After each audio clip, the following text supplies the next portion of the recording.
So I think we'll begin the final session of the European Counter Summit that I think was a very successful event, and we want to bring the debates and discussions that we've had over the course of the weekend to some positive and concrete conclusions. And this final session is entitled Building Europe-Wide Resistance, the Next Steps. So we have a very exciting and wonderful lineup of speakers. I'll just allude to them very briefly and we'll describe them, each of them as they speak. Paul Murphy, MEP, will be our first speaker. Then we have Isabel Menendez Muniz, a Spanish indignado, Carmel Gates, a trade unionist from the north, Antonio Mariano, a leading Docker and trade union activist in Portugal, Glenn Kenny from the National Shop Stewards Network, and Kenneth Harr from the Corporate Europe Observatory. Each speaker will have 10 minutes to speak and bring the various different perspectives to the discussion on key steps in building a Europe-wide resistance to austerity and the right-wing EU agenda, etc. And then we'll open it up for some discussion. Obviously, we've had a lot of debate and discussion all weekend.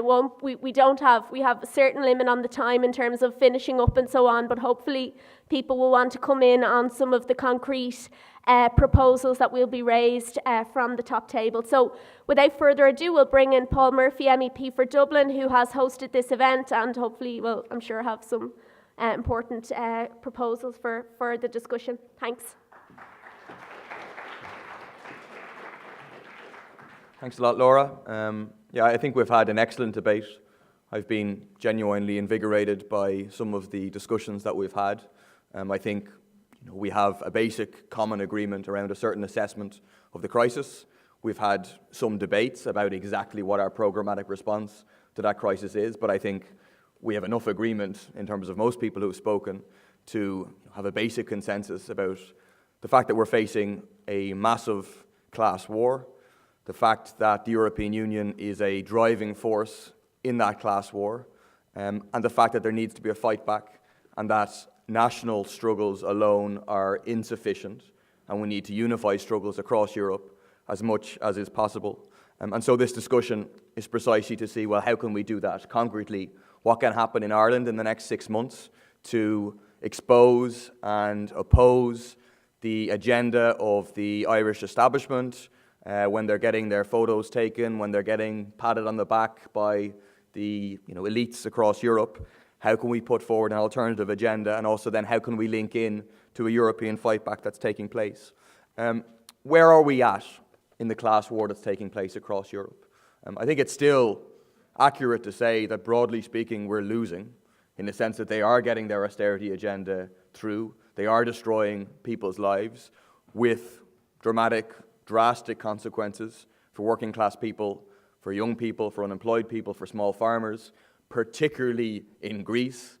But Greece is the future for all of us, and you already have real poverty in Ireland, 61% of people having less than €100 left at the end of the month after paying all necessary bills.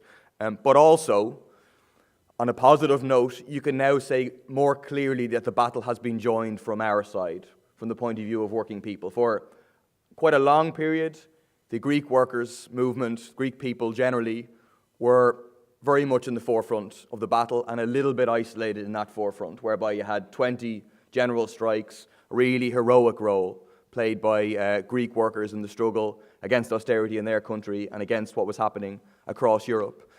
Now you can say quite definitively that battle has been joined definitely in a number of countries, that the Portuguese workers and working people in Portugal and in Spain have now definitively joined Greek working people on the front line of that struggle. With the massive protests, over 1 million people in both Portugal and in Spain over the past number of months, in particular with the general strikes taking place, and in particular we have to emphasize, with all its limitations and all the problems, the importance of the 14th of November, a potential turning point from the point of view of the workers' movement, the socialist movement, those opposed to this agenda of austerity across Europe, whereby you had general strike action or mass protest action in Greece, in Portugal, in Spain, in Italy, in Cyprus, and in Malta. That is an historic step forward in terms of developing actual unified struggle that takes place on a European-wide basis. And you get a picture of the power of working class people to resist this agenda, which should inspire us to continue our struggles.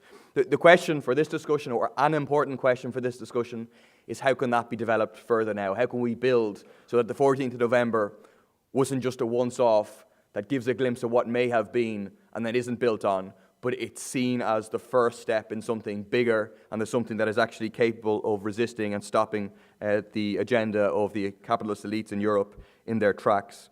An important question as part of discussing that and should feature here is what's the relationship between national struggles and between European struggles? Because on the one hand, talk about common European action or the kind of symbolic action that ETUC has organised, with the exception of the 14th of November, which came from pressure from below, is insufficient. That doesn't deal with the actual attacks, the actual austerity that people are facing, which are primarily taking place on a national plane. People are being attacked by their own so-called ruling class.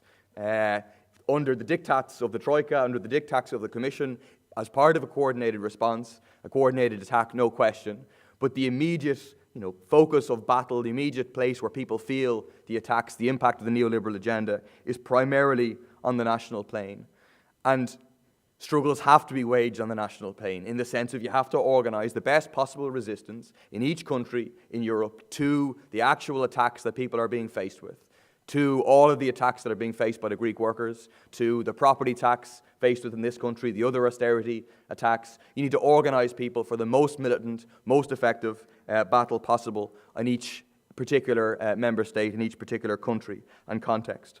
But lots of national, even effective struggles in different states across Europe is also insufficient because it doesn't deal with the fact that we're facing a coordinated attack. I mean, what is the role of the European Commission? It is the executive committee for the various capitalist classes in Europe and a wannabe nascent European capitalist class. And it's plotting and planning to divide and rule people across Europe, to set German working people against Greek working people and so on. But also not just divide and rule, it's also a conscious drive, and it's something that's happening on a European-wide level. So there has to be a European-wide response. It's insufficient to have just nation and national responses. These struggles have to be built, developed, and then brought together in common action on a European-wide basis. And so that can take different characters.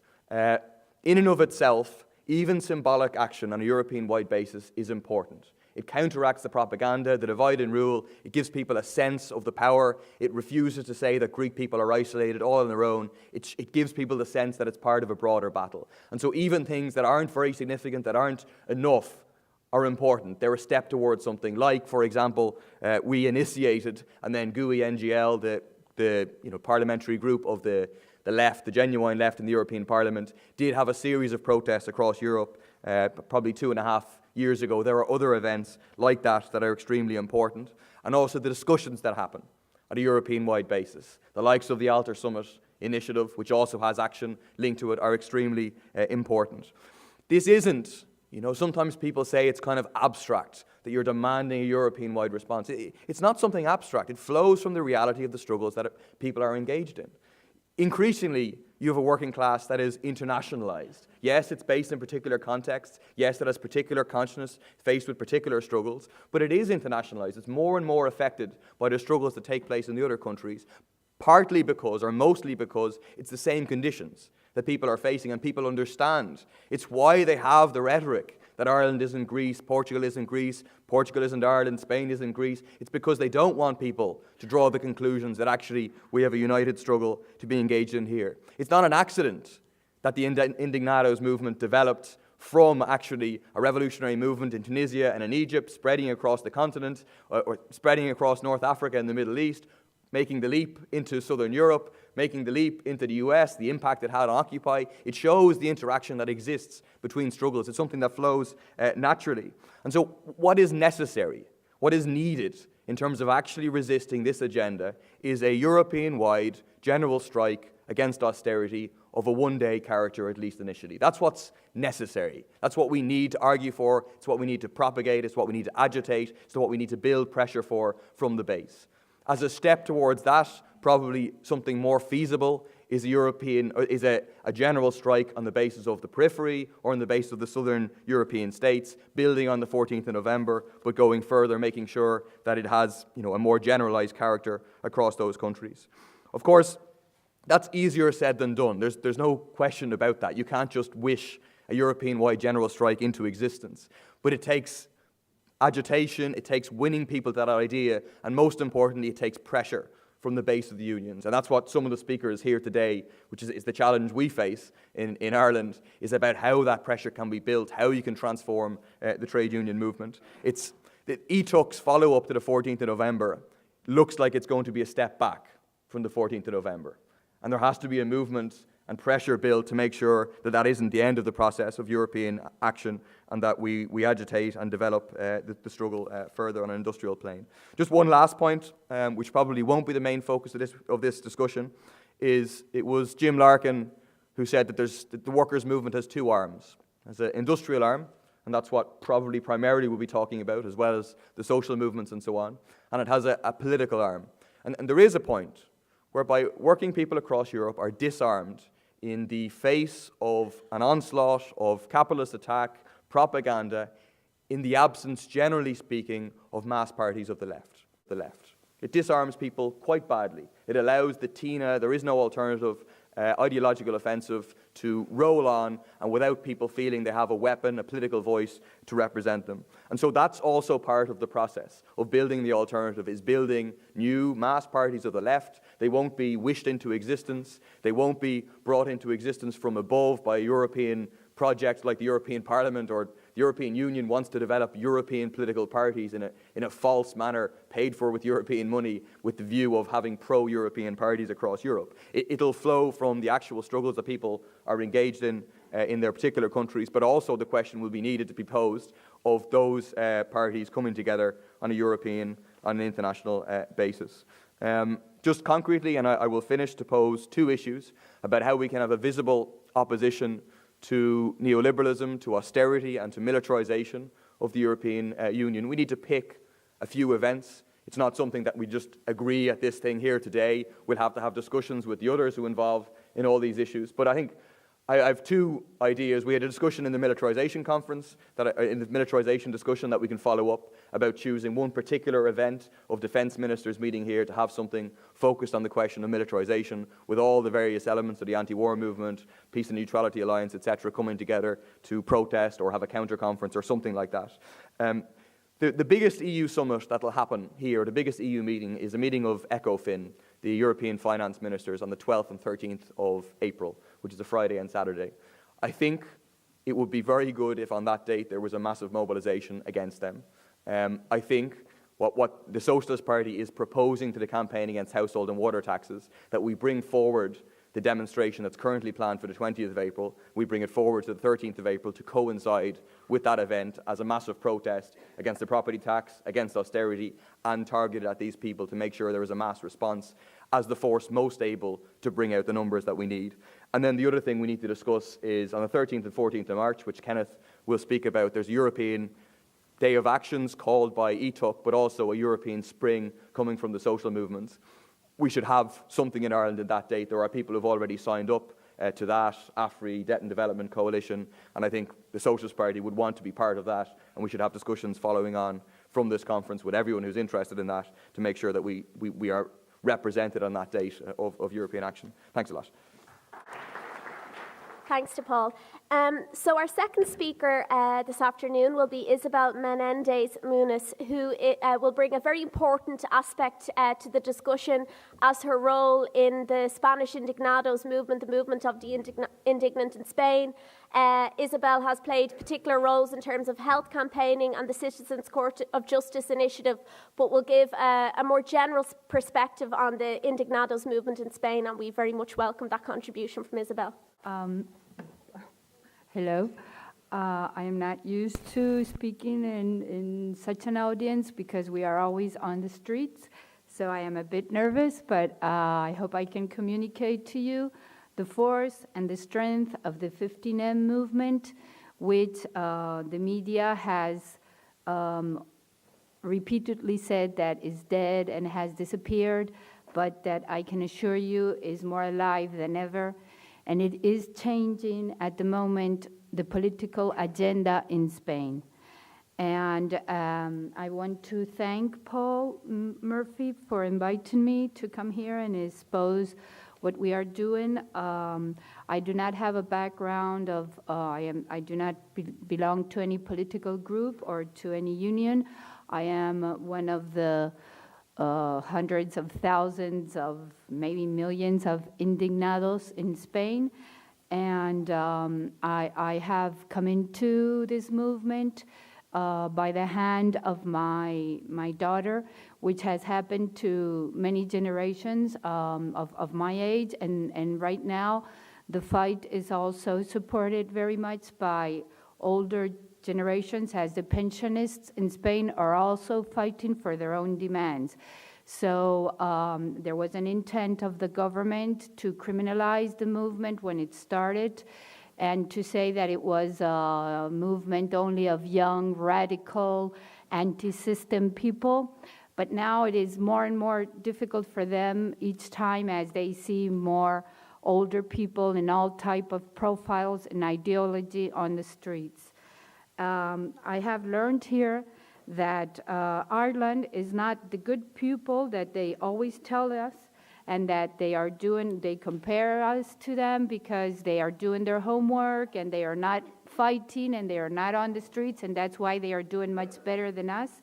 But now I know that you are also fighting, and although each country has its own problems, the commonalities that I have heard here are overwhelming. The privatization of everything, the blaming us for the mistakes that they have made, the imposing upon us of precarious work conditions, whilst the government and the bankers and the larger companies get richer and richer on our backs. And I think all the countries right now in Europe are sharing this. Although they are trying to divide us between the north and the south, the good and the bad, the lazy and the workers. But we do have to dismount these lies. We have to elevate the fight to a higher level, a level that is across Europe, and that is putting the focus, we have to do this by putting the focus on Brussels. And that's why we are here right now. Because the Spanish 15M movement, as Paul says, has taken inspiration from the Arab Springs, but they were demanding democracy, and we have gone a step further because we already had democracy, but we have an imperfect democracy. So we demand to have a real democracy. That is what we are aiming to.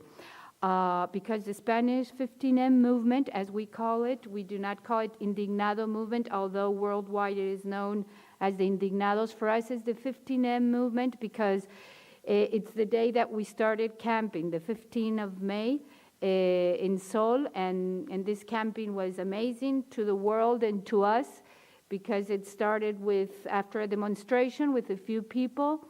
And then after 1 week, there was a whole city there. The square in Madrid where they camped, Sol, which is an icon. It's very symbolic to Spain. It's like if there was a camping site in Trafalgar Square. They say when it's full, it holds 30,000 people. And it became almost overnight a city.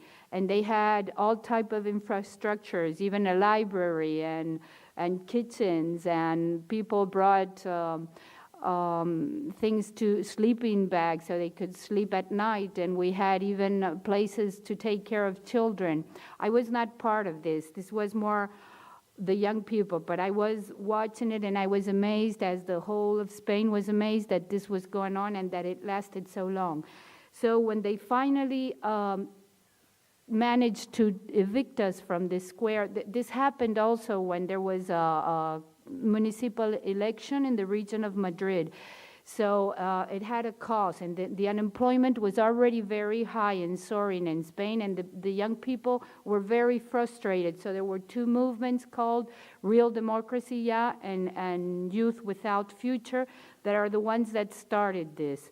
But the strength that it has taken upon the Spanish society is amazing, because when we left the plaza, they tried to say that it was gone, but what happened is that we went to every neighborhood in Madrid, every town, and every small city in Spain has Indignado 15M assembly. And we have an amazing power of call because we are all connected by internet. So anyway, the idea is that we wanted to publicly denounce the loss of legitimacy of the political elites and the institutions which right now have the power, because we are the people and we feel that they do not represent us, because they have disconnected from what really is happening on the Spanish streets. So what we have done is that we have recovered and redefined the public spaces, and we have returned them to the people, who have now awakened to politics and to popular decision-making. And with this, we have legitimized the act of disobedience, and we have extended this movement into the public life. We have extended the pedagogical thinking of the 15M movement, and because we think that, and we believe that it is the people that legitimize things and not the laws. We have put on the streets the questioning of the 30-year transition made in Spain and of the democracy that was built upon the foundations of the dictatorship. The Spanish society did not acknowledge this publicly, and it had become accommodated to this pseudo-democracy, so that the ideals had turned into institutions. And this is where we are now. But the achievements of the 15M movement have been to mark the political agenda by putting all these things on the spotlight. Right now, in politics in Spain, the talk is about the second transition that we have to make to democracy.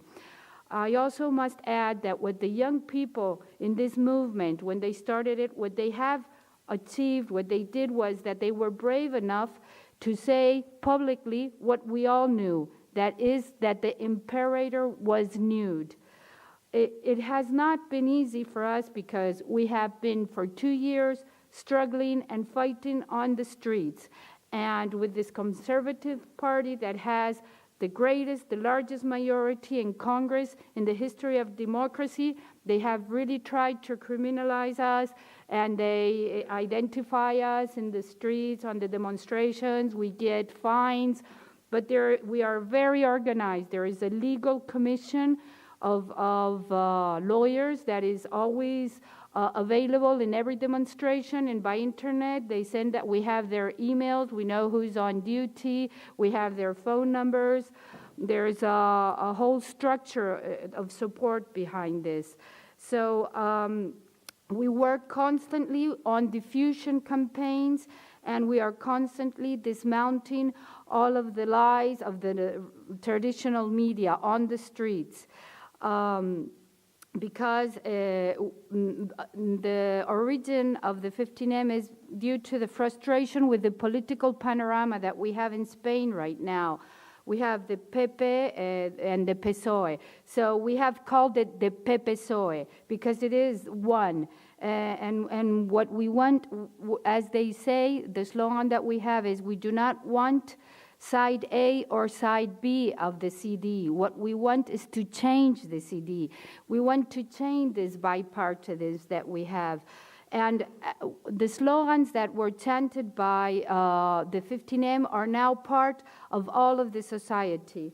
We say, it is not a crisis, this is a scam, and everybody says that now. They call it democracy, but it is not a democracy. They do not represent us. And this has been incorporated to all the fights in the society, by the education, by the public servants, by the health fighters. Everyone has incorporated this. So I just want to communicate to you that this movement is here to stay, because it means the eruption of the common man into politics. And it is for the people clearer every day that a change has to be made. And so what we have mainly achieved is that to press enough that all the political parties and the social organizations have been strongly influenced by the movement, including the proposals in their electoral campaigns. In all of the electoral campaigns of the opposition, all of them have proposals from the 15M. Also, we have pressed enough to question the electoral law that we have right now, and this is greatly undermining the long-existing bipartisanism in Spain. We have also pressed to accelerate the presentation by the government of a project for the transparency law. I am sure you are aware of the corruption scandals that are right now happening in Spain. The 15M has put the corruption theme on the political agenda, and it has provoked a cascade of initiatives in regional parliaments and in local administrations. We have pressed to exposure the public salaries, to expose the revolving door, the relations between the private and the public, the bribes to the power energy.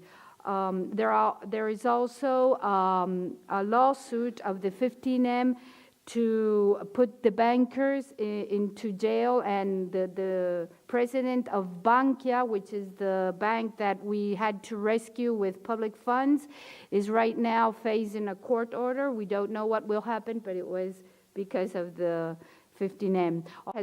Has been very important. We have achieved to collect on the streets 1.5 million signatures to revoke the law that we want that when you return the property, the debt is canceled. And the 15M has stopped hundreds of evictions, and it's still stopping hundreds of evictions on the street. And right now, the whole of society is questioning the eviction. And the last week, the parliament, the conservative parliament, did not want to accept this law to tram it in the Congress, but there was so much popular pressure. We stood for the whole day in front of the Congress, and with all the signatures that we collected, at the end of the day, they had to admit that this law will be revised in the parliament. And one other that we achieved is to consolidate this movement across Spain, and also it has an international repercussion. And we have every month assembly on internet in Mumble with the different countries. So that's, thank you. I think.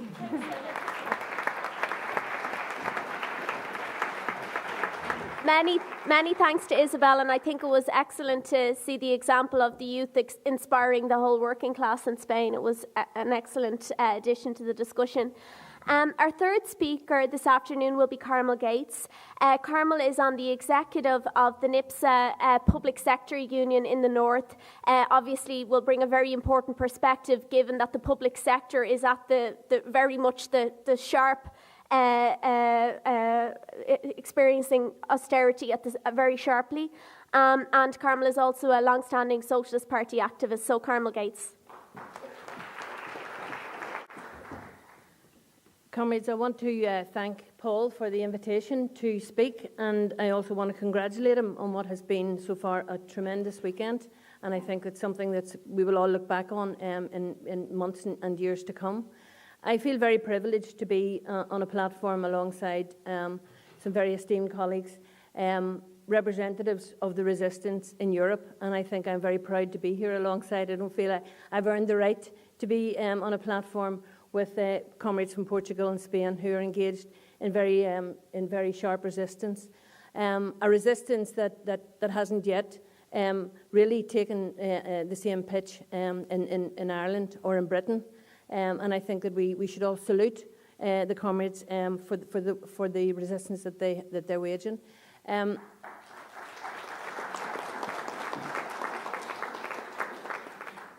In Britain and Ireland, as I've said, the struggle hasn't reached the same pitch, but I think we have seen very clear glimpses of what is possible. I've been very proud to stand on strike with other workers in Northern Ireland on the 30th of November in the public service-wide strike, and I think that showed the movement at its best. It showed what is possible when workers are given a lead and given a call.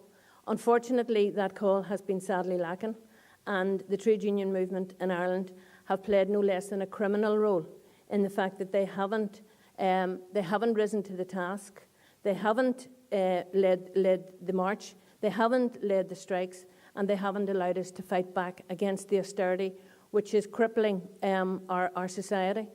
In Britain, the Tory-led coalition is continuing unabated with their austerity agenda. They're on a slash and burn between now and the election because maybe they don't feel they'll get back in, but they also know that whatever cuts they introduce now won't be reversed if a Labour government comes to power. So they are set to destroy the health service, they are set to destroy education, they are set to make it health the preserve of the rich, they are set to leave education in such a state that you can only get a good education if you can afford to pay for it.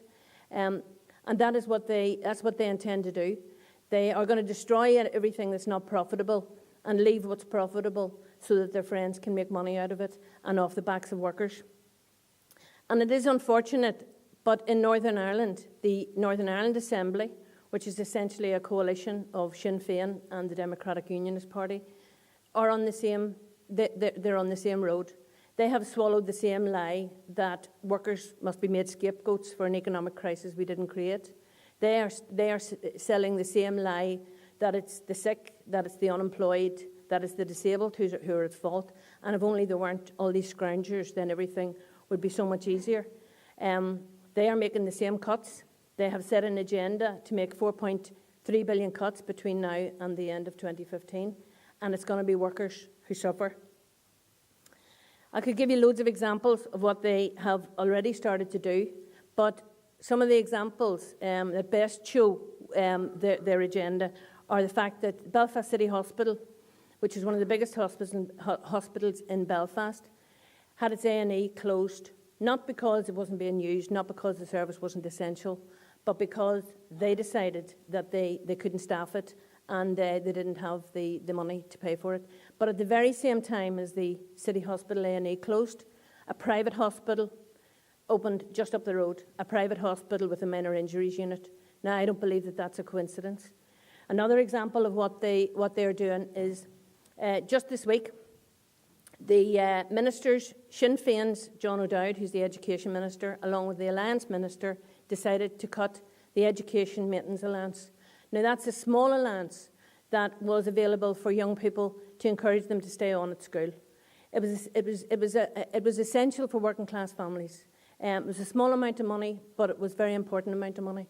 And they've slashed it and decided that young working class children are not going to get that money. Maybe they've decided that because there's no jobs out there, that they don't need to encourage young people to stay in education anymore because in some ways they haven't a choice. But what they have done is fundamentally make a cut to working class families at the same time as they are suggesting that they could cut corporation tax to big business, and at the same time as they are ring-fencing billions for the privatisation of public services. But possibly the most sinister cut and the worst cut that they've made recently is the abolition of the Northern Ireland Housing Executive.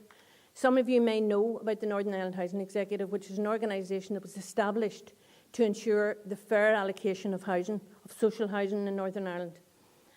As you know, at the beginning of the civil rights, one of the things that sparked the civil rights agenda, and one of the things at the beginning of the Troubles, was the unfair allocation of social housing. And as a result, the Housing Executive was established to take it out of the hands of politicians. At the beginning of this year, the Assembly has announced that the Housing Executive will be cut. Now, not only does it have obviously implications for the allocation of housing, but it is the privatisation of 90,000 homes. It's on a scale unprecedented since Thatcher. Thatcher was the last person who decided that the working class homes would be taken from them and privatised. And that is huge. It's going to have huge and devastating effects in Northern Ireland. It and other things, as we know, sectarianism is always just below the surface in Northern Ireland. And you'll know that recently, as a result of a decision taken by the Belfast City Council to remove the Union flag from the building, and a decision that was taken by a mainly nationalist council that the flag wouldn't fly 365 days of the year. It's brought Protestants who are concerned that it's a threat to their Britishness, it's brought them out onto the street.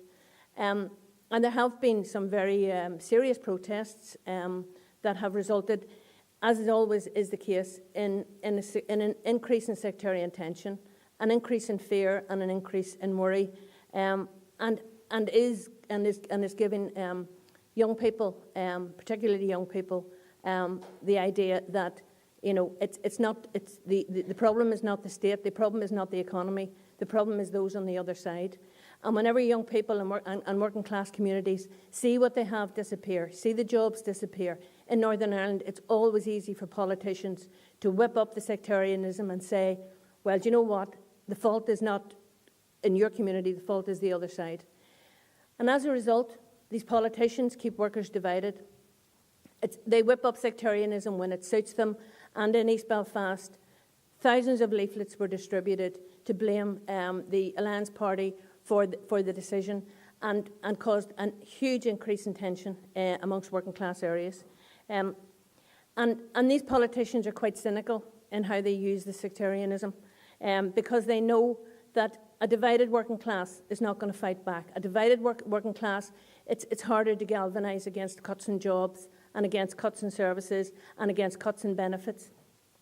Now, the union that I belong to, NIPSA, which is the largest public service union in Northern Ireland, we have a very proud history of fighting sectarianism, mainly led, I have to say, by our comrades within the Socialist Party and the broad left. Now, we, at the moment, have a minority on the executive of NIPSA, but just on Friday past, despite the fact that we're in a minority, we were able to use our influence to insist that NIPSA puts his voice into the mix, again, in opposition to sectarianism, in opposition to cuts, to say that poverty will fuel sectarianism, to say that the economic crisis must be fought, that workers must come together and unite, and that sectarianism must be pushed to the background. And it's for that reason that I believe that the Europe-wide call, the call in Britain for a 24-hour general strike, the Europe-wide call is absolutely essential for us in Northern Ireland, to let workers in Northern Ireland link and see that the struggles that are taking place south of the border, in Britain and across Europe, and to feel part of that movement. And I have to say, I mean, as I mentioned at the beginning, the 30th of November, which was the last and biggest strike in Northern Ireland, which took place in November 30th, 2011, it was a public service strike. But I have to say it had the feel of a general strike. Because transport workers were on strike in Northern Ireland, it meant everything was closed down. There was a picket line in every street. There was a picket line almost in every doorway. The only flags that anybody worried about were the union flags, the union banners, and in a few places, by the good work of our comrades, a few red flags flew in Belfast on that day. But what it did was it gave us a feel that we owned the streets. The sectarians didn't own the streets. Workers owned the streets. We ran the streets and we dominated the streets. And that feeling is essential. And that's a feeling, I think, that we have to build for. We have to build for across Europe. We have to build for across Ireland. We have a very proud tradition in Ireland, comrades. I don't need to tell you your history, but if you look back to 1913, when workers' backs were against the wall, they came out fighting, and they built the Citizens' Army. In 1932 in Belfast, the outdoor relief strike, workers' backs were against the wall. They were prepared to give their lives, and they were prepared to struggle, and they did so united, Catholic and Protestant, and they were very proud to do so. And those are the proud traditions that we still have today. I want to finish, because my time's up, just on one one story that I think really sums up how important it is that we fight. My mother-in-law, who's is in her 80s, and she said the other week, she said, I can't understand why people in Ireland are not fighting. Why aren't they out in the streets? Why aren't they rioting because of what's happening? Now, I'm not necessarily advocating that we all go out and riot, but I absolutely understand her sentiment, and I understand how she feels. And to be honest, I mean, maybe she's too old to go out and riot, although, mind you, knowing her, I'm not sure she's past it altogether. But if workers do take to the streets, that's the sentiment that's going to be behind. That is what the workers believe, that is what workers feel needs to happen. And it is absolutely criminal that the trade union movement in Ireland is not given that lead. So we must give that lead. We must show workers what is possible. We've shown, and our comrades on this platform have shown what's possible across Europe. I think we in the past have shown what's possible in this country, and I think we can all show what's possible again. Forward to socialism, comrades.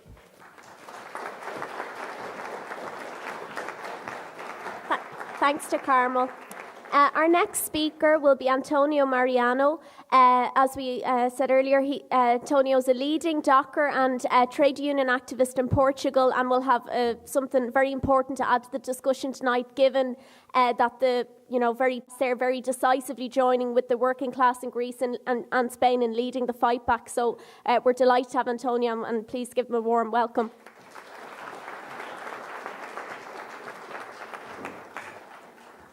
Well, thank you. Thank you all for being here. Thank you, Paul, for the invitation. Paul don't knew before who I am, and I didn't know Paul. Well, so it's a big responsibility to be here and representing. I'm not representing. I'm talking about by myself. But as a Portuguese docker that has been in the fights for the last several months. I'm not exactly represented director of the union. I have been for several years, but now I'm just a docker. I'm proud to be a docker, and it's like this that I'm working now.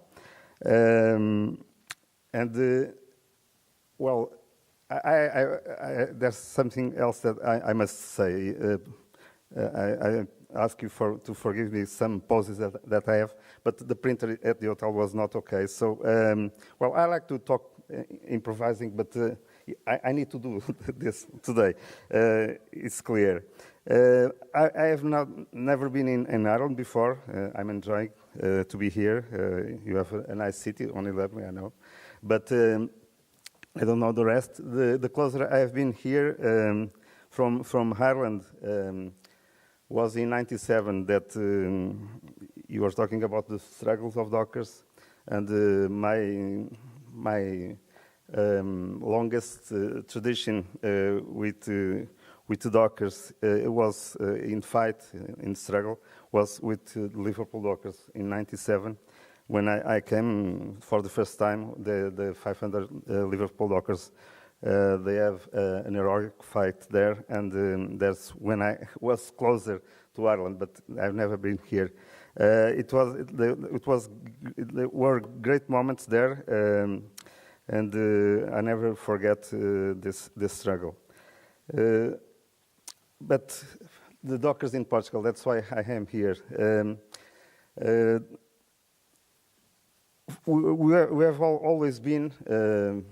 From when I came to the docks, we have always been casual laborers. So only in 1980 it was possible, so 6 years after the Portuguese Revolution, it was possible to get a permanent job in the docks in Portugal. But this only stays for 13 years, because in '93 we had a law that opened the door again to the casual labor. And that's when we fight back again, as we used to do. Allow me to say that we are also proud to have 100% union. We are all in the union. That's tradition, maybe in all the dockers unions. We fight back, imposing rules. So it was possible to avoid the casualization of work. And we imposed rules that allowed, for instance, I can talk for Lisbon, to have 200 new workers, permanent workers, professional dockers in the last 15 or 17 years. But maybe this was our crime. When we have this government, this neoliberal government in place there, one of the first measures that they try to impose is to change the Dockers law. So it's not because we work we work for big companies, profitable companies with hundreds of millions of dollars of profit, but we have this characteristics of struggle, so they want to show us as an example.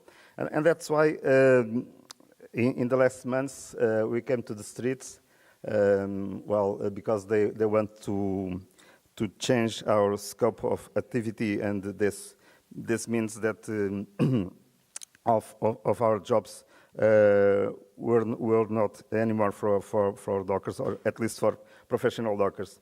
So it's a specific attack. Of course, we are under attack in all the rules that are changing in Portugal. I'm not going to repeat against the education, health service, and employment. In the employment, of course, it's our main, as a union, our main mission, I think.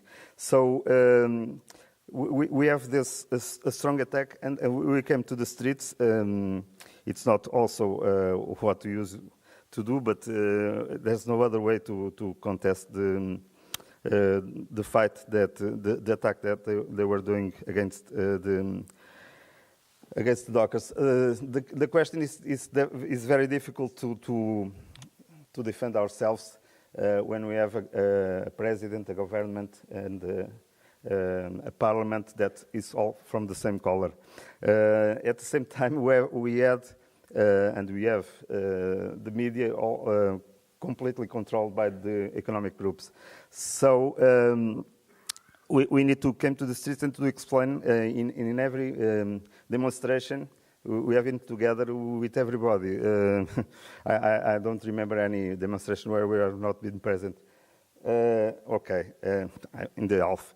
So we went to the streets yesterday. I hear someone say that here the policemen also are going to go to demonstrations. We have been on the Portuguese police demonstrations.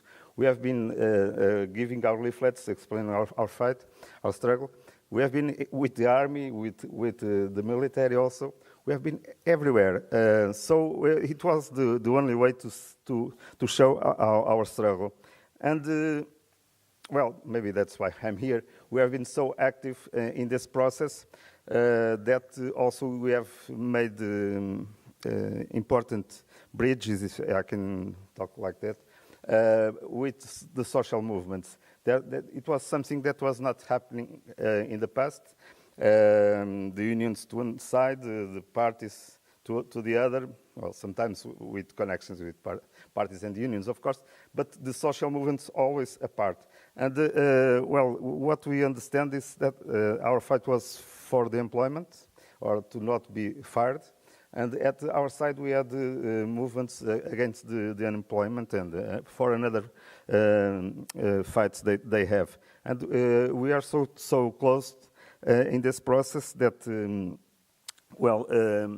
that's why we and I personally get involved also in more broad movements that are organizing this fight in Portugal. But before, if I have time, I must say also that one of the aspects that is important for dockers, and we have this experience in the past, was the international connections. In 2002 and 2006, European Union tried to approve directives to liberalize port work, trying to change the rules all over Europe. And it was in demonstrations in Brussels, in Strasbourg, and in other cities that was possible that the Parliament, the European Parliament, rejected these directives. The problem is that they never quit. They never, and what they start doing, and it was important. Only the European movement could break this intention from the ship owners and other big companies. So it's only by this European struggle that it was possible. And well, as I was saying, they never quit, and what they start to do, they start to break the rules in every country, or trying to change the way the dockers worked.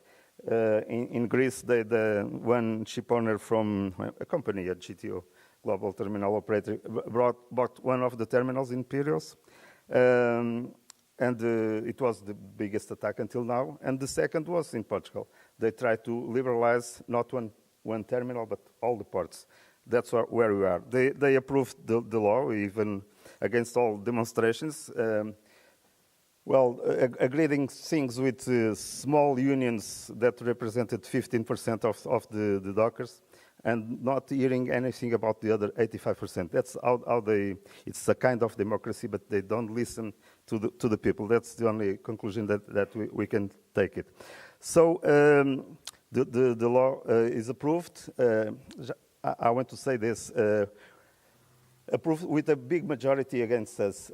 Even the Socialist Party, it's not this Socialist Party I'm talking about, but the Portuguese Socialist Party also voted against the workers, also voted in favor of the unemployment. And it's very serious problem in Portugal, like in other places, because we have more than almost 50% of the young people at unemployment. We have 25% in general.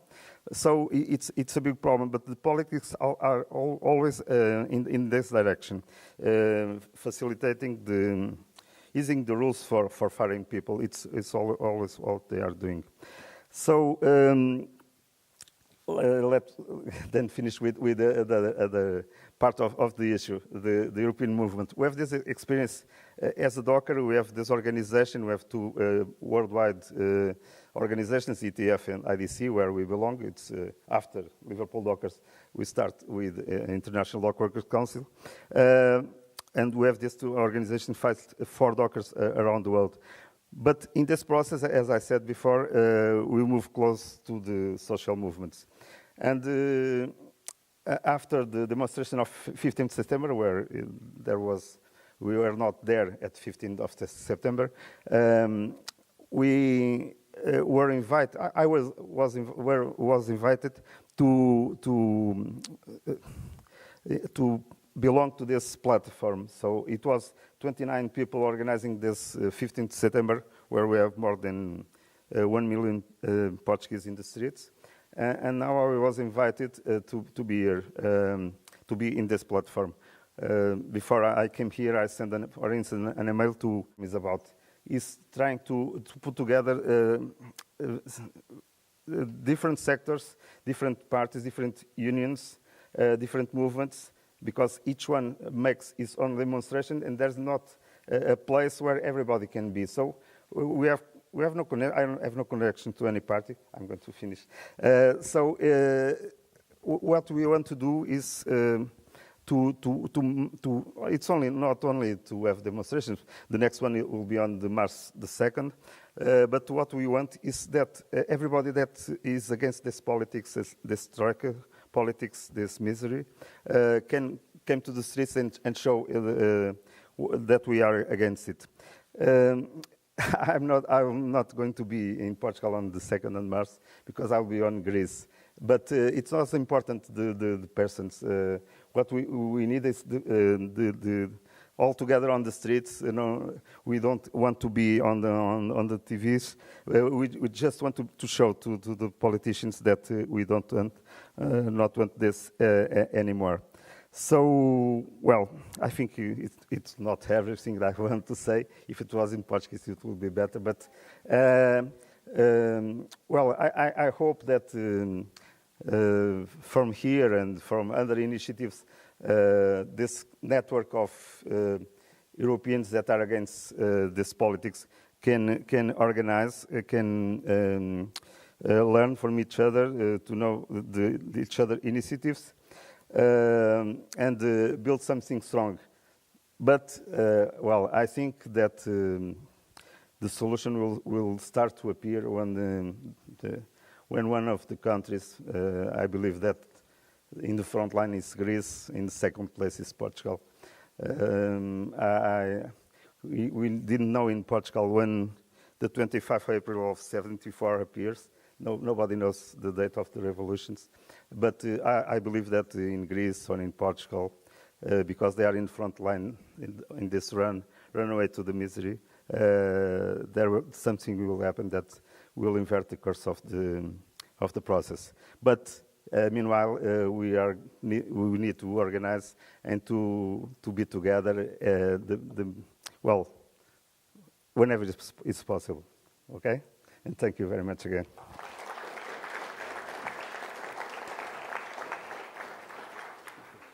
Thanks to Antonio. Our penultimate speaker will be Glenn Kelly.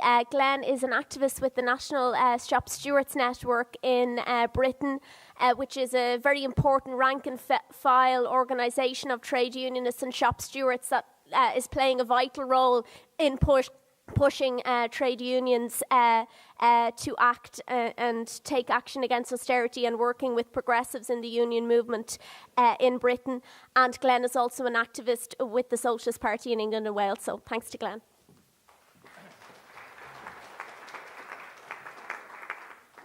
Comrades, such is this scale of attacks on workers' jobs, wages and conditions in the public sector.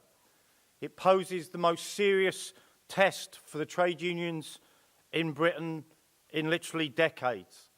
And it's not an exaggeration to say that in the public sector it poses a threat to the very existence of some of the unions. And it poses a question for the trade union leaders, and indeed ourselves: what is the strategy, tactics and demands that are being put forward that are needed in this period? And of course, we have to ask ourselves, what is the mood of workers at this moment in time and their willingness to struggle? And from my experience, whilst it's true there's fear and anxiety amongst workers, whilst they're questioning what can be done, where there's been a significant shift is in workers' attitude, in effect, that there is no alternative, that somehow the debt needs to be reduced and that cuts have to take place. The biggest obstacle, in my opinion, facing workers in Britain and in fact internationally is not their willingness to fight if given a lead, but is the crisis of the trade union leadership who are unwilling and incapable of leading workers at all levels within the unions. Now, I'll deal with the issue of the national situation in a moment, but it also would be a mistake, as some are doing, to say that at a local level you can't fight. The government are forcing these attacks on us. There's nothing we can do at a local level. It is entirely possible that in the next year we will see major battles in the local councils throughout Britain. It is entirely possible that, in effect, we will force back some of those cuts. Because whilst, yes, it's true the government are slaughtering the budgets of our councils, there is £17 billion in reserves in the councils in England, Wales and Scotland alone. In fact, last year, the reserves went up by £2.5 billion, as literally these characters in the councils are making money out of the misery that they're imposing on our workers and our jobs. And I want to bring to you just one example of a local battle and the difference between leadership. There is only one strike taking place in the National Health Service at the moment in mid-Yorkshire Trust, where the workers are facing £2,000 a year pay cuts, where the employer has said, if you don't accept the pay cuts, we're going to sack you all. And just a week ago, those workers were on the steps of the Trust burning those letters in protest against them. Compare that in South London, where another hospital trust is threatened with closure and cuts, where 2 demonstrations of 10 and 25,000 have taken place in the last couple of weeks.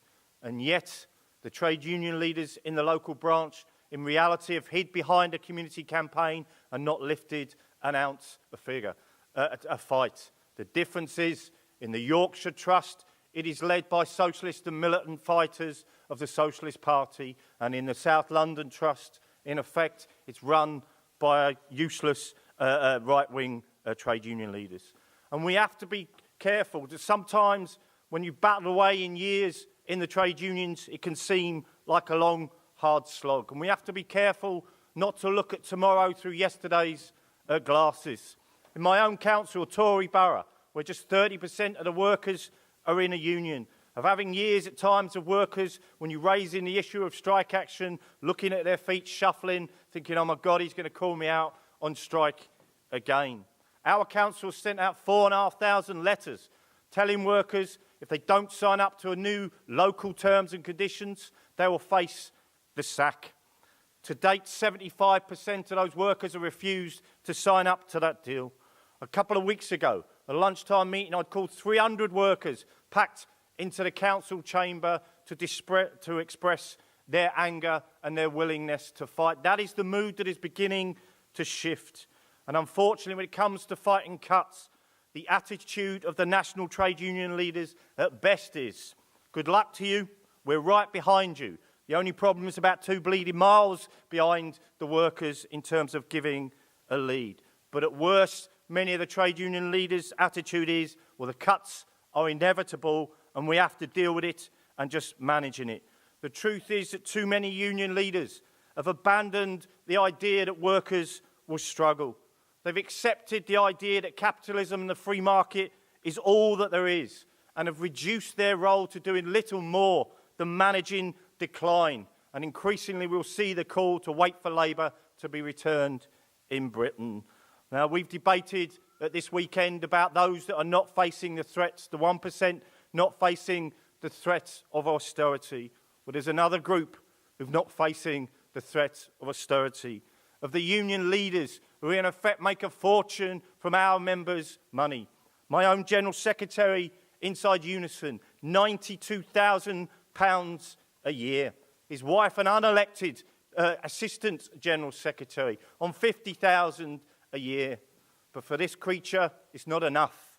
No, he now is also the non-executive director of the Bank of England and paid an additional £30,000 a year. And that is why it's critical that we as a socialists continue our demands, the right of all the union officials to be elected and to live off a worker's wage. If these people had to live the terms and conditions that we do, to face the same threats, they'd soon fight or we'd shove them to one side. Now, comrades, it can seem at times when you're fighting in the unions that the union bureaucracies are an immovable force. There's no way, at times it feels like you can shift them. But the reality is, particularly in this moment of crisis, that they have feet of clay.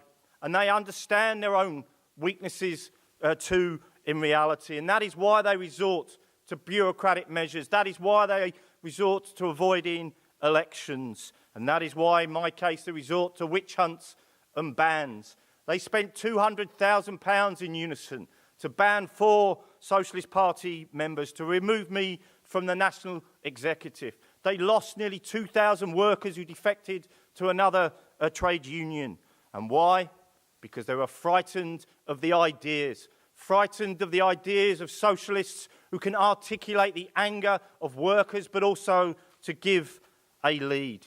And we, of course, now in Britain have the weapon of the Shop Stewards Network to give support and solidarity to workers in struggle on the ground, but also beginning to make those connections and debate and discussions to take a lead into the unions. The strike over the pensions that was just recently referred to, that we had on November the 30th. We had to drag some of our union leaders kicking and screaming, but because of the work and the influence we had in the trade unions, we were able to begin that lead. And the very fact, For the first time in 40 years, there's a debate over a 24-hour general strike in Britain. Is in effect because of the role of the shop stewards network, the influence that we've had in a whole range of trade unions. It is entirely possible that that strike could come about. Now, of course, there are those in the union leaders who are already saying, well, it's not legally possible.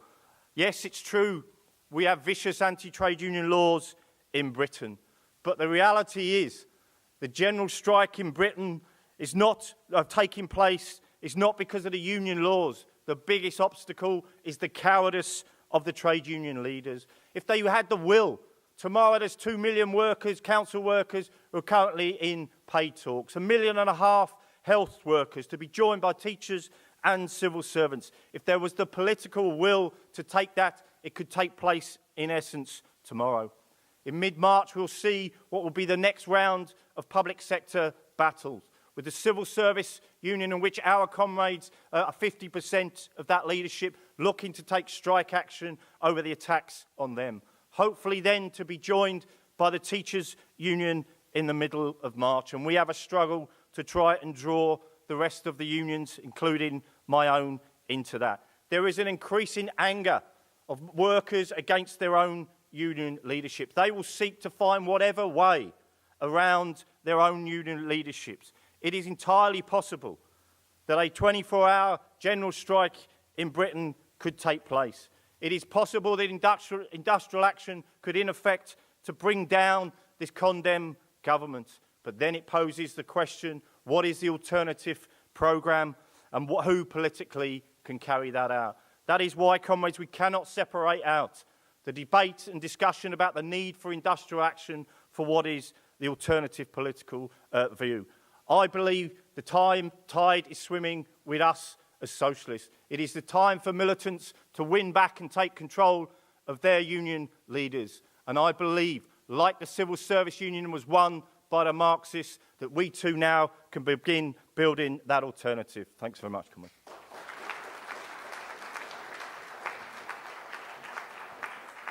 I was getting frantic text messages from my comrades saying that I was forgetting about Kenneth Harr, but penultimate means second last.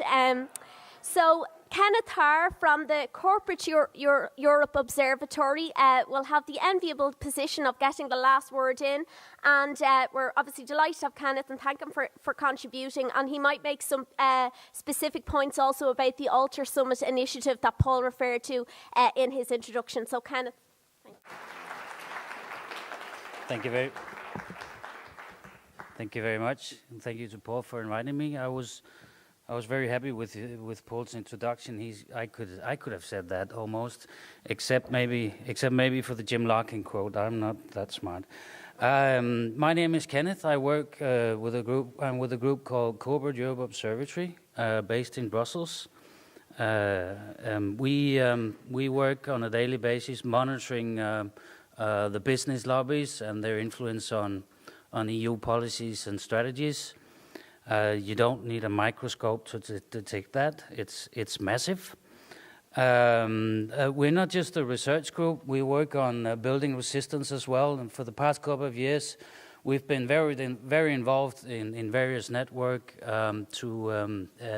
trying to build resistance to the EU crisis policies, which we believe represent a tremendous challenge.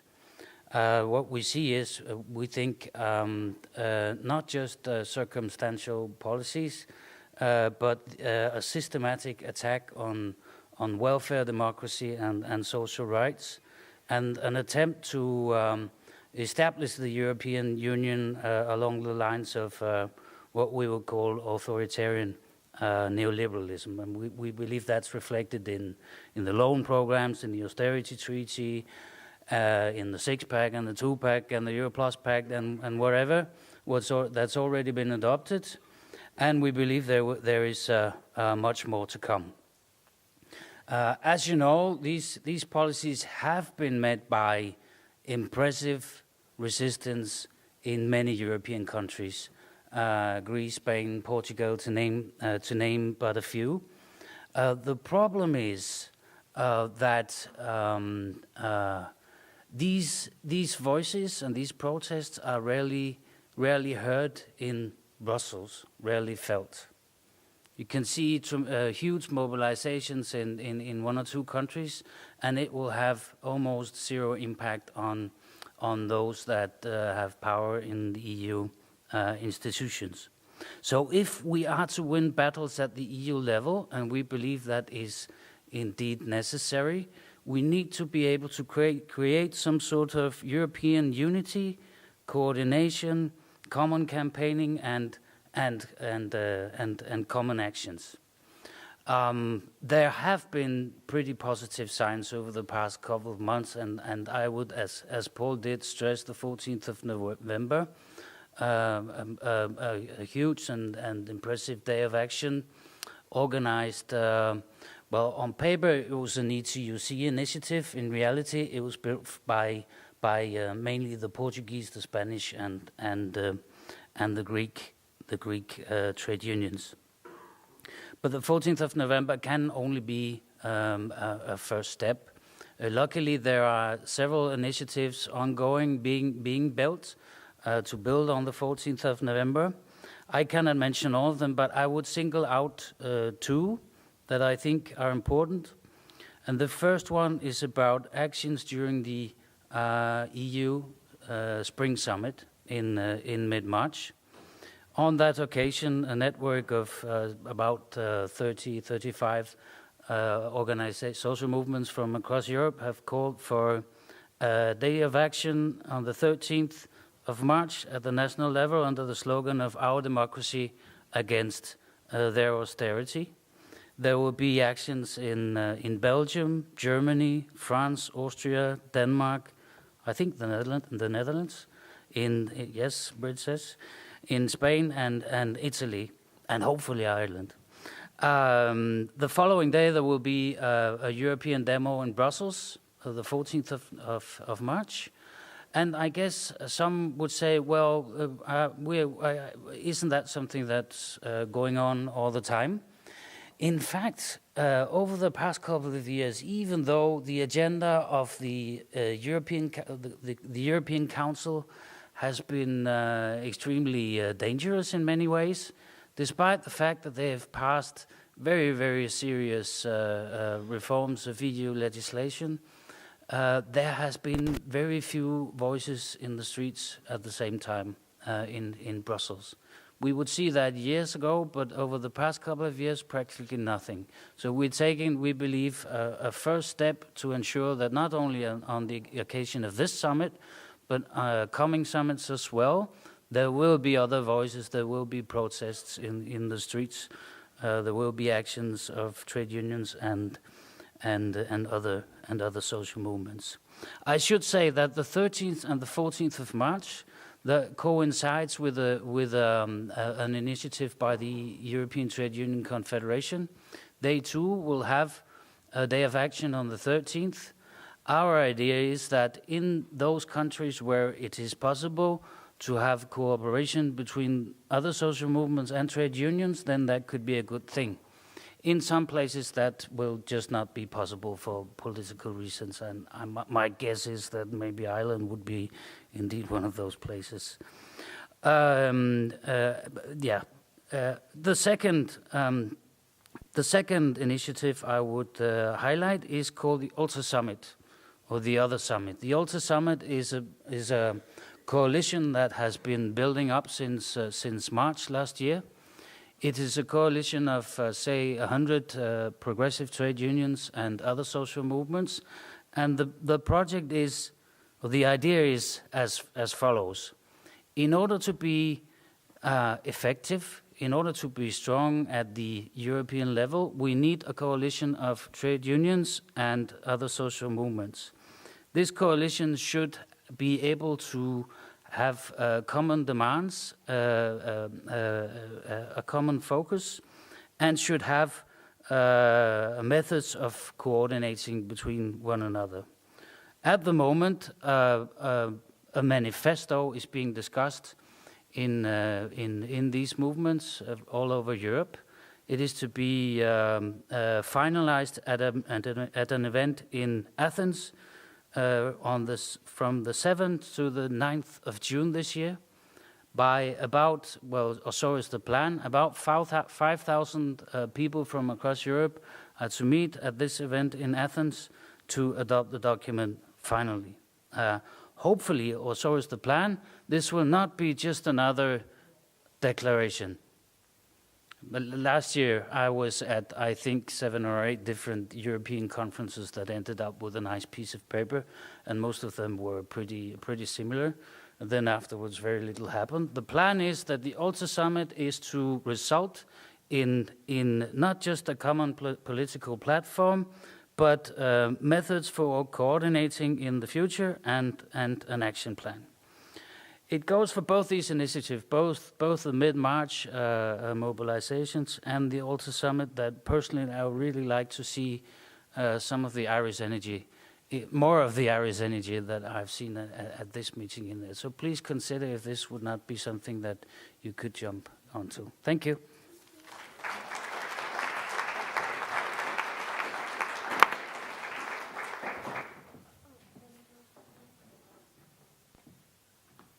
So thanks to all the speakers. Obviously, we've had a huge amount of debate and discussion over the course of the weekend.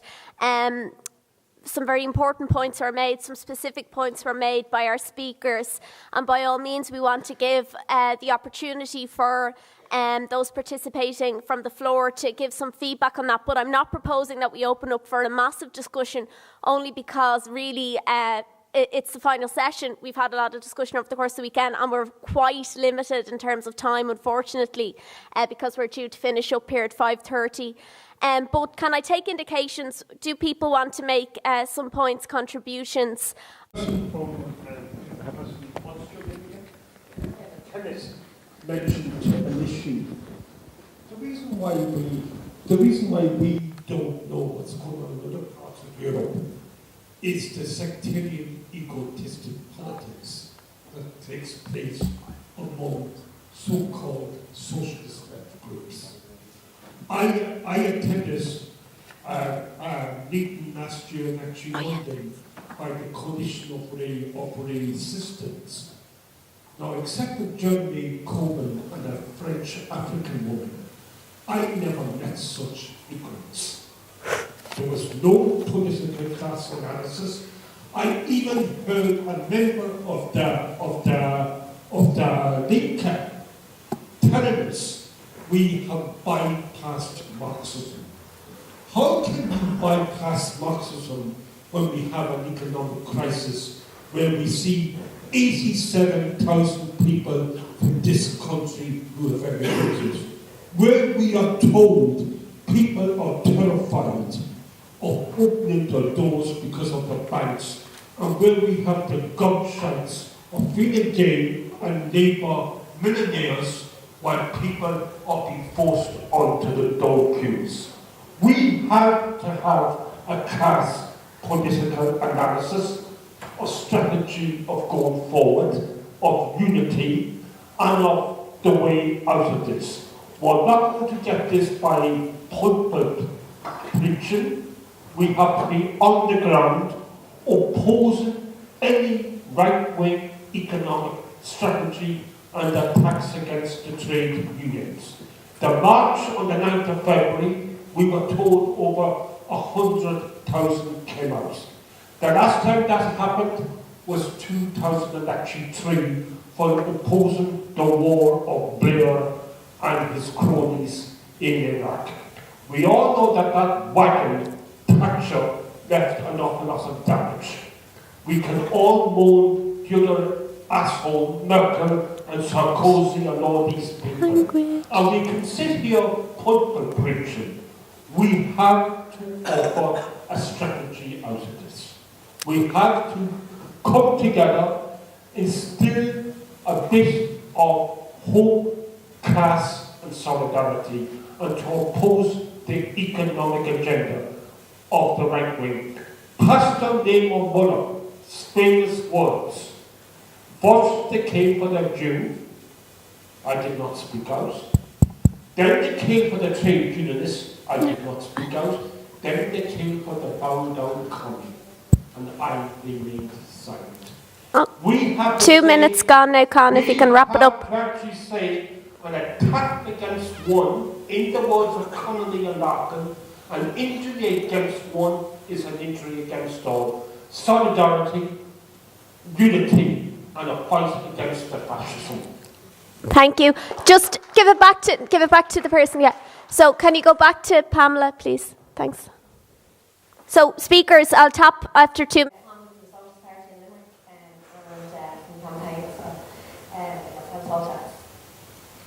The points I've taken from this weekend, I suppose, and how to go forward with that is when you look at Ireland and the decimation of the traditional work life. And in Ireland, we didn't really start off with a very high industrial base anyway. So our trade union position here is quite stark because of that. Where there was an organised and large union participation like the public sector, it is being dismantled with the collusion of the trade union leaders, and increasingly people are being forced into precariat type work, the 0-hour contracts we heard about in England, yellow pack graduate schemes, agencies, and then of course the neo-slavery of Scambridge. So when you add these people to unemployed and retired people like Eileen spoke about war situation, these are all people who are affected by what was correctly named by comrades as the sharp end of austerity, which is the property tax and household tax last year. That's the sharp edge of austerity all these groups are facing inside and outside the unions. And of course we call for a take back of the unions from its rank and file, its membership. All members of the campaign should be fighting for that inside their own union. And I know that that's happening as we speak, and it's happened to great effect in other parts of Europe. They will play a role, but we can't really wait for unions to come back to ordinary people anymore. We can wait for the Labour Party to be a representative of working people. It didn't happen, and hopefully the unions will happen. But the bigger our movement now, we engage with people through struggle like Eileen. We find them and we engage with them politically, and we counter the dividing room strategy and the right-wing media tactics that they use, and that's how we can introduce and inject a class consciousness and an internationalist consciousness when the unions aren't willing to do that, like we didn't take part with like the rest of the PIGS countries in the Europe-wide demo, but the campaign does raise on a regular basis what's happening all around Europe. We know that there's struggle happening in all the PIGS countries, but also the more rich Northern Europe countries are fighting against privatisation, cuts and fascism. Belgium, France, we heard the rise of fascism in those countries as well that aren't under memorandums or bailouts or whatever word you want to use. So I suppose the point I'm really trying to make is that the people are out there reaching socialist conclusions. We've heard about the anger that people feel and also the powerlessness, but they're willing to fight back if there's leadership shown.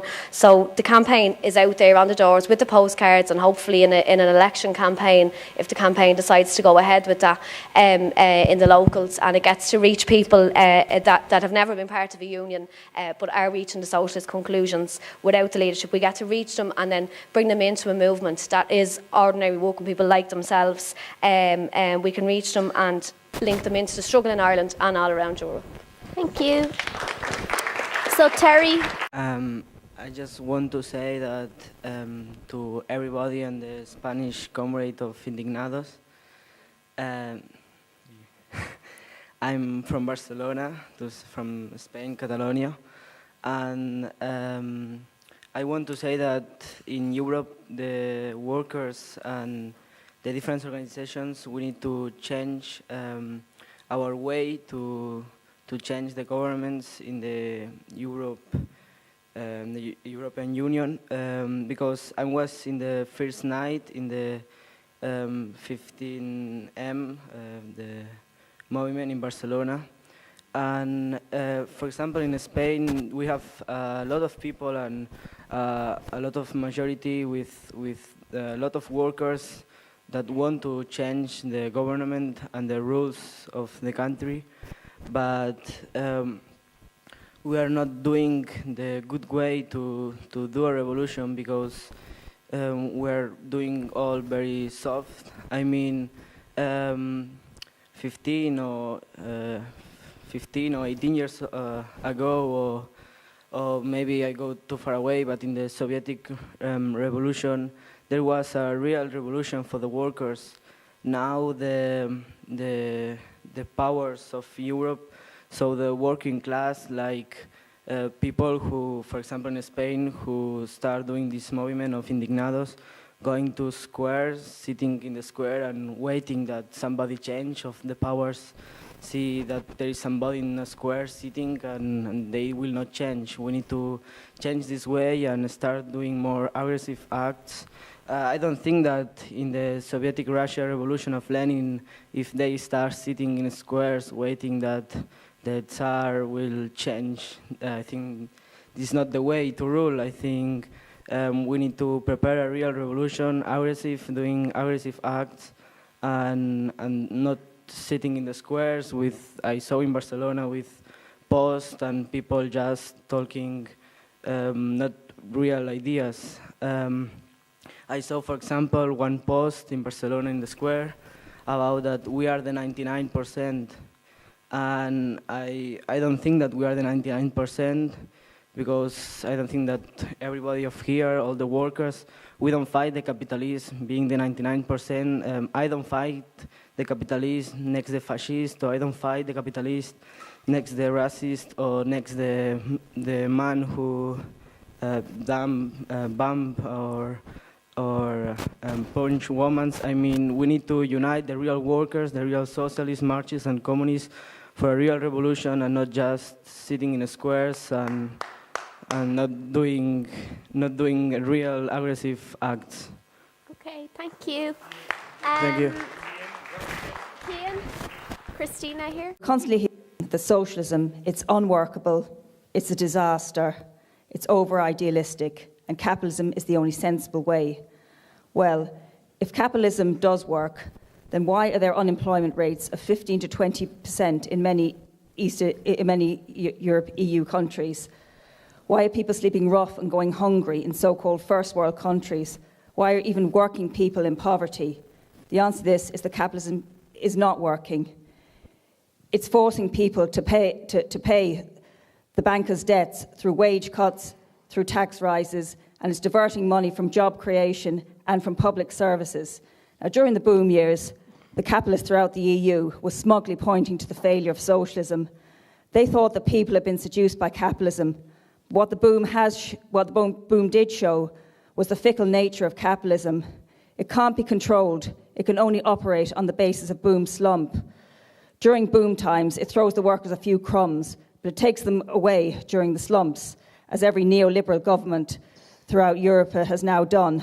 Well, socialists have been called lunatics, but the real lunatics are the people who think that capitalism works. So, thank you. Thanks, Christina. Just third row from the back, man there who indicated. About the suggestion that I heard for the reason of the crisis, I was wondering to get a more wider across the different European countries, if the same problem which was observed at the end of the Second World War II as a reason for the Second World War II and the crisis of 1929 was the lobbying, which has been mentioned, the lobbying and the control of the media. And one of the first things, or if you have any action in plan for getting an independence of all media from any kind of lobbying, independently of the lobbying in Brussels, which is a separate and organized lobbying, the fact that the media at the moment are not doing their job, whoever they are, or they are very limited job, is one of the direction I would like to propose to the panel over there. And otherwise, the other second question I may have is, has any economic group amongst the panel considered the possibility of, instead of reducing the wages to balance budgets, to increase inflation, things which has not been done for 40 years and which is stuck and nobody wants to talk about it, nobody says that, and that will be a way to reduce the debt of people by reducing the value of the money. So I don't know if those two directions has been discussed before I just arrived today, but that's two questions. Thank you to everybody who listened and who contributed. I think some of the speakers, we just maybe go through them in the order. Kenneth, would you like to come back in on any points? You're welcome to. Yeah. No, you should. Oh, yeah, that's fine if you want to. Yeah, well, there weren't really any comments to what I said, as far as I could tell. So I will, but maybe a final comment on exactly that, because it's not an Irish specialty to avoid discussing how to deal with the European Union. It's something that's very, very normal to social movements and political groups all over Europe. And very often groups feel that battles cannot really be won at the European level. And I'm sure that was not the reason why you did not jump onto the discussion on what to do with the European Union, but I just wanted to highlight a couple of things. Actually, a number of victories over the past couple of years, some of which I've been involved with, that has to do with the European Union. And the first is a struggle on EU trade policies back in about the year 1999-2000, where a group of NGOs and social movements defeated the plans of the European Commission to impose very, very nasty agreements on investment on developing countries. It involved hundreds of organizations. It was in the end successful.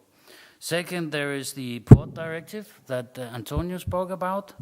I witnessed how Danish trade unions were involved in that battle, which was in the end successful in 2003.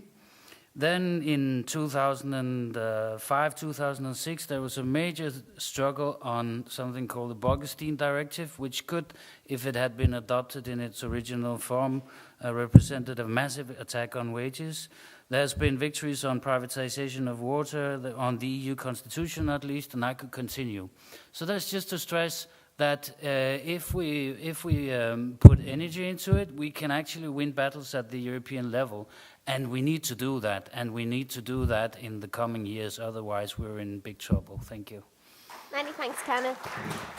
So Glenn has waived his right to come back in.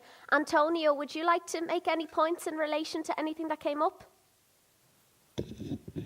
Well, nobody talked exactly about what I talk about, but well, this question of European fight against the problems that are arising. This is a good example because in 2003 and 2006 again they tried to impose this directive.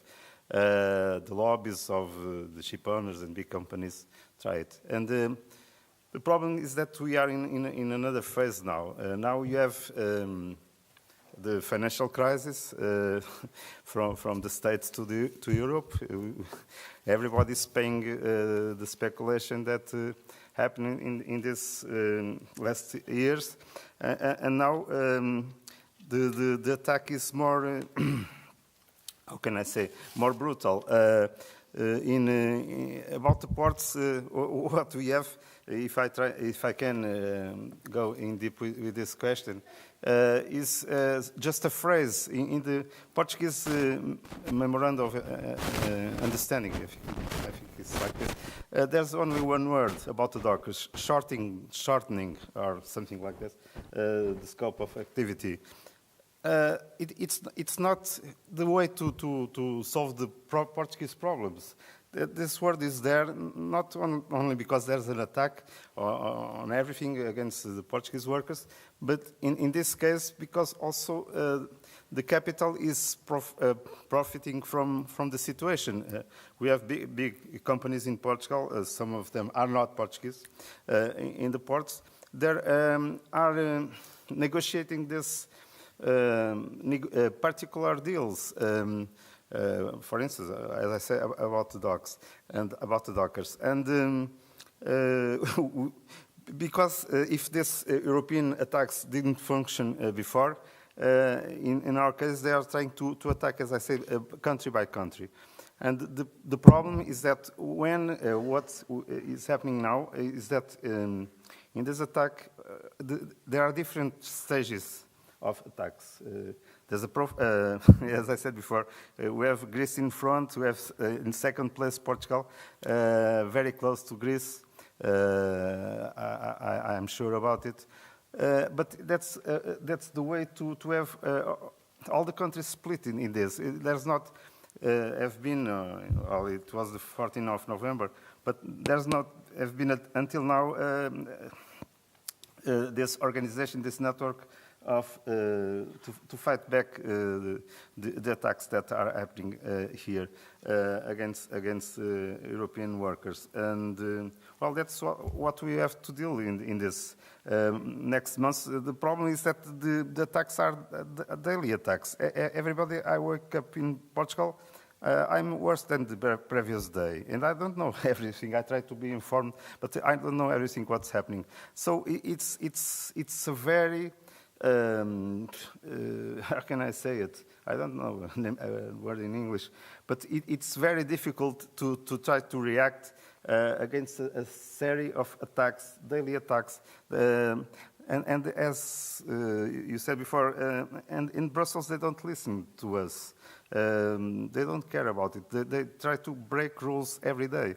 So we need to organize it. So that's the only reason, because I'm here. We have to organize at a more broader level. And we, the dockers, are organized, and even so, we are threatened by the attacks. So we need to organize also, and we are organizing at the European level the response. But we need to do this in every sector of activity. For us, maybe it's more easier because we have this historic movement of international solidarity, and but we need to do this in every level and don't wait.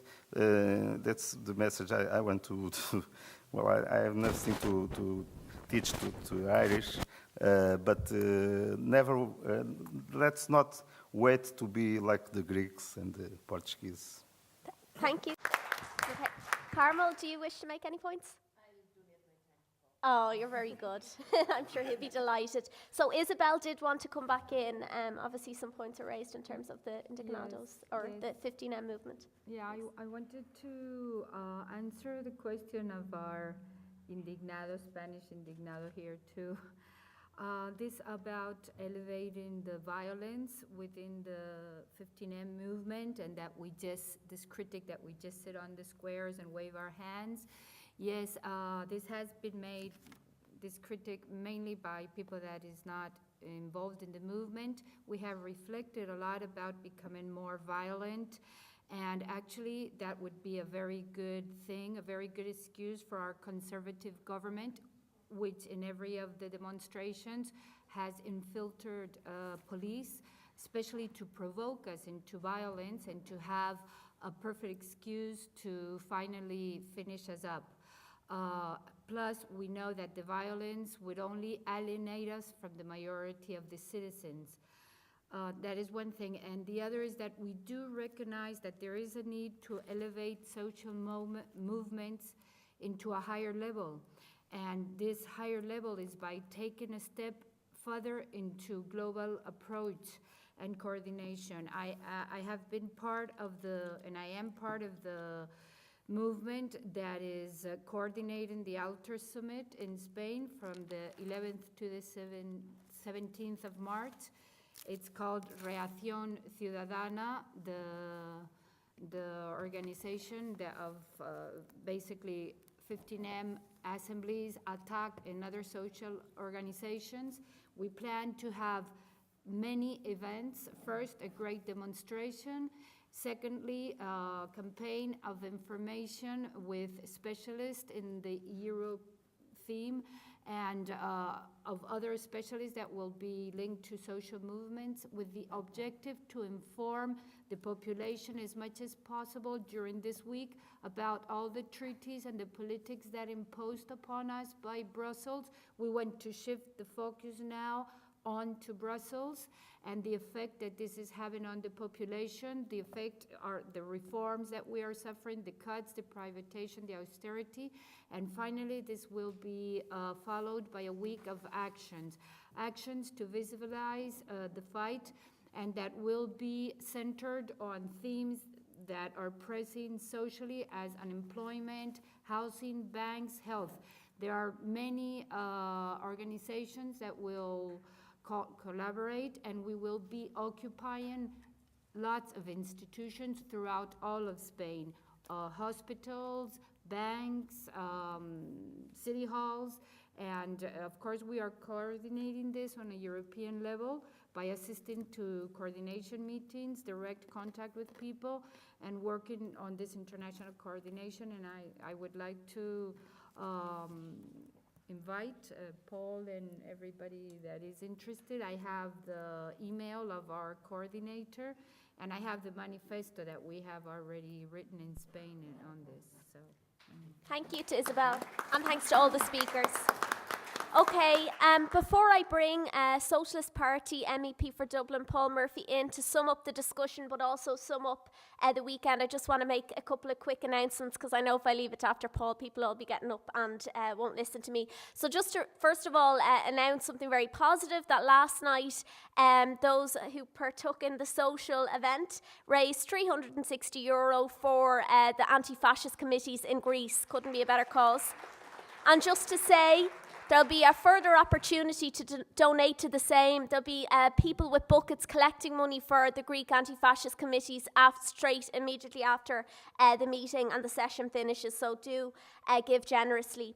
And just as well, it was announced last night, but in case anyone didn't hear, that the Socialist Party, women in the Socialist Party have launched a new initiative called Rosa, after Rosa Luxemburg and Rosa Parks, which stands for Reproductive Rights Against Oppression, Sexism and Austerity, that will be organising a protest on International Women's Day at the Spire at 6 o'clock on the question of abortion rights, against violence against women and against austerity. And obviously we're hoping people will participate, but also to take some of the leaflets after this meeting to help us build for that.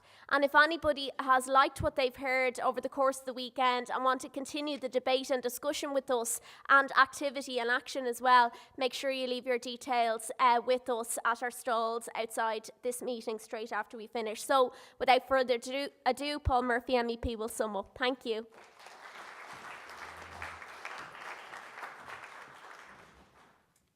I'll speak from over here. Thanks, Laura. Just a couple of particular points from the discussion, some observations on some of it. On the question of the media, I think our comrade from France was saying that the media isn't doing its job properly. I'd say, unfortunately, the media is doing its job absolutely as it's meant to do. The media is owned by the major corporations, obviously, or run by the governments. Its job in this crisis is not to explain the roots of the crisis. Its job is not to explain the horrors which are visited upon people all across Europe. Its job is to disguise that, to attempt to pretend that austerity is working, that recovery is on its way, and so on. That doesn't mean we have to accept that. we challenge that, we're opposed to that. We argue within the mainstream media and try and expose what's actually happening. But I think we should recognise that that's its job, and it's working perfectly, just like austerity's job is not to reduce the level of debt, is not to improve our societies, is not to get out of the recession, but is for the interests of some in society. And it's rooted in a class analysis of how society is run, that this isn't one big society whereby we all work together, whereby we live in a society that is run in the interests of 1%, in the interests of the super rich, and the state is run for them, but also the media is run in their interests, and therefore it poses the need, as well as using mainstream media when we can, to develop our own media. One of the interesting things from Isabel I see is that the 15M movement in Spain have their own newspaper, and it's a return to the days when the workers' movement had, the Socialist Party has a newspaper, but it doesn't have the level of circulation that we want or is necessary. Other left-wing groups have newspapers. But the idea of developing alternative media to actually represent the interests of working people. I mean, I'm reading a book at the moment about the German Revolution, and in the scale, the early 20s, you're talking about 20, 30 daily newspapers from the left and communist movement in Germany, giving people actually the experience of what's happening. And that is what we need to do today. And that is developing socialist newspapers, but it's also developing, blogs, websites, etc., to give people a view of what's actually happening. I missed it, but I understand there was a good discussion on the media yesterday.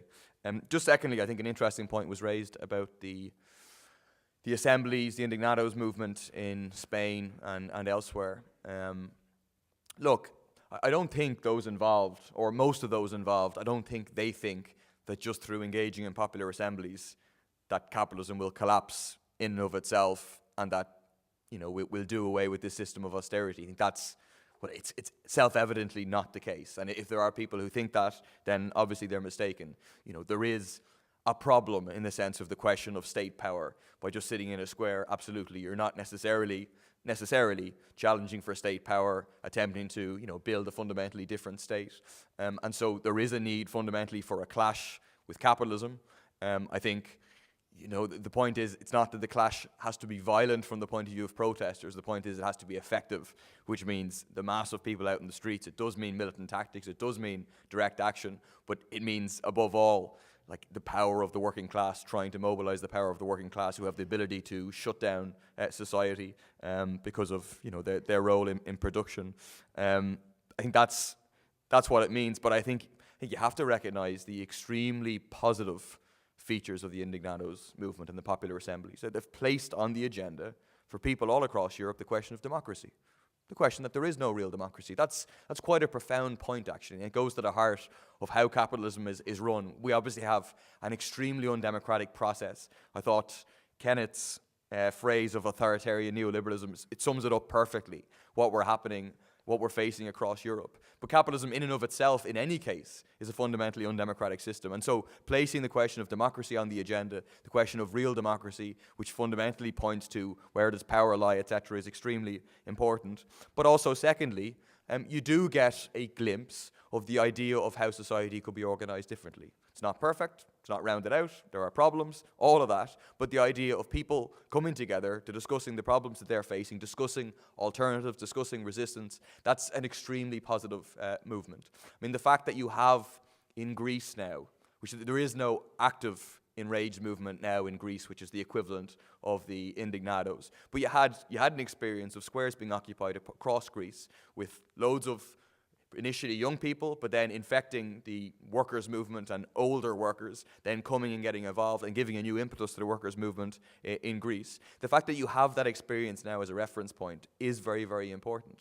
Because when we talk about a workers' government and a left government in Greece, we're not talking just about Syriza getting elected to power and then that's it. The capitalists say, okay, we lost the elections, fair enough, and walk off. The point is, they will mobilize to attempt to defeat such a government. And so fundamental socialist change will not come from having a left majority in a parliament. It'll need, a revolutionary process, which is also a vital part of that is the development of alternative power structures. And the fact that you can say in Greece now, you can give an example of popular assemblies, and you can say redevelop the popular assemblies, redevelop them in the workplaces, in the communities on a different basis, and with a view not to just to coexisting with capitalism, but for them to take power themselves, for them to be the institutions whereby working people run society and fundamentally, create a genuinely democratic and socialist society. So it's a very positive development that I think you have that, and is a very positive reference point for people. Just one last point.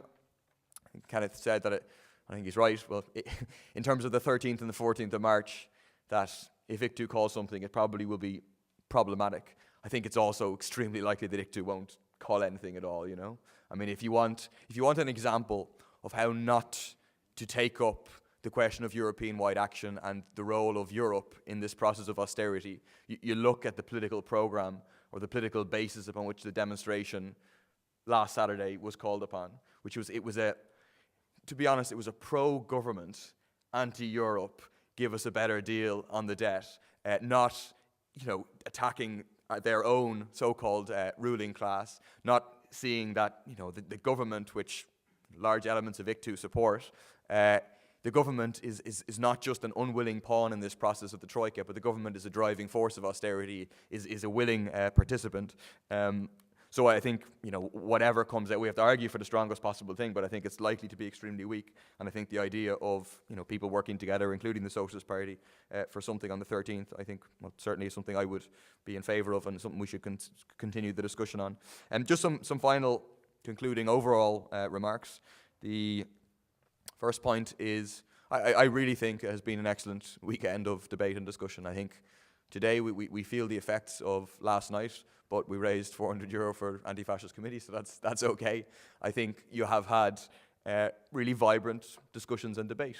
And you have had a lot of agreement around a lot of things, but one of the interesting things, I think we've had debates and differences on things, but carried them out in a very fraternal way and in a way that educates everyone who's been a participant in those debates. So I think really it's a very positive experience, and one of our points of having this was in the early part of the Irish presidency was to educate all of us about what's happening, to arm us with the ideas to be able to tackle the massive propaganda that's going on at the moment, and I think it will have achieved that.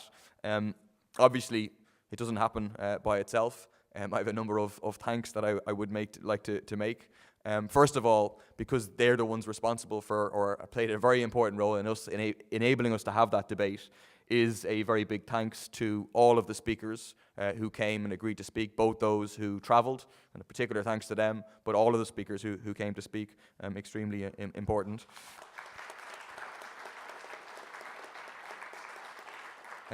To the European United Left, the left group in the European Parliament, which I'm a member of, without whose funding this event would simply not be possible. To the staff, very much in Liberty Hall, who have accommodated us very extremely, and especially when we were very late last night. Thank you very much, it is appreciated. To the chairs of the different sessions for making things run along nicely. To Paula Geraghty at the back, who is responsible for the filming and Ustreaming of these things. Currently, we have 3 viewers online, so we're 83 people here today. Thanks to Paula. To loads of the people who were involved in the organising of every different aspect of the event. Obviously, it really doesn't happen by itself. The setup, the hassle that you have with organising flights for people, the accommodation for people, the social last night, they all took a massive amount of work from a whole number of people some of whom will remain nameless. And then finally, the one who will not remain nameless, who needs a very big thanks and should get the biggest round of applause, I would say, is Dave Murphy, who really played a heroic role in organising this. He's probably feeling a bit worse for the wear now about it.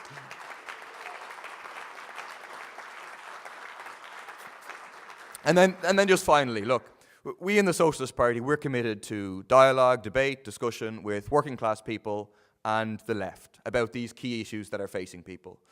We think that discussion, dialogue, debate, analysis, it goes with action. It informs the action that you take. They're not separate things. The two have to absolutely go together. We don't want to just have debate and discussion and then not go and do something about it. But also, if we don't have these sorts of forums, if we don't have these sorts of discussions, our ability to take action that's meaningful, that hits the right target, that, in the words of Roger Cole at the militarisation meeting earlier, that forms the strongest possible boot to knock down the door of European militarisation in that case, well then we're weakening ourselves. It has been an extremely excellent weekend. It should flow into action. We have to follow up in terms of the number of initiatives, the common action that we can be involved in. To be blunt, if we're going to take on the authoritarian, neoliberal drive of the European Union, well then we need more people to be active in Ireland. We need more people to be active generally against austerity. We need to build the strongest possible movement against the property tax, against austerity.